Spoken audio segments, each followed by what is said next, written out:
అమరావతికి చట్టబద్ధత. ఎమ్మిగనూరులో ఘనంగా క్షేత్రస్థాయి వేడుకలు.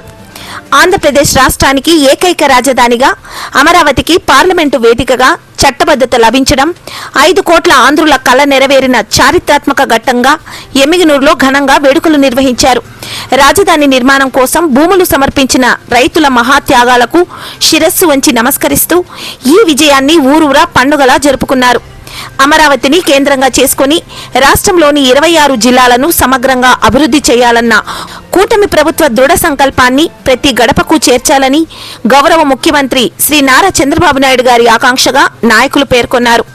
ఈ సందర్భంగా ఎమ్మెల్యే డాక్టర్ బివి జయనాగేశ్వరరెడ్డి గారి ఆధ్వర్యంలో ఎమ్మిగనూరు నియోజకవర్గ టీడీపీ కార్యాలయం నుండి జాతీయ జెండాలతో ద్విచక్ర వాహన ర్యాలీ నిర్వహించారు.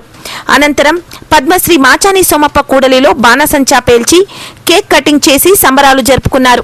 ఈ కార్యక్రమంలో టీడీపీ పార్లమెంటు ఉపాధ్యక్షులు, రాష్ట్ర Kurni corporation chairman, AMC chairman, PACS అధ్యక్షులు, మండల మరియు పట్టణ కమిటీ సభ్యులు, కూటమి పార్టీల నాయకులు, సియుబి కన్వీనర్లు, నాయకులు మరియు పార్టీ కార్యకర్తలు పెద్ద సంఖ్యలో పాల్గొన్నారు.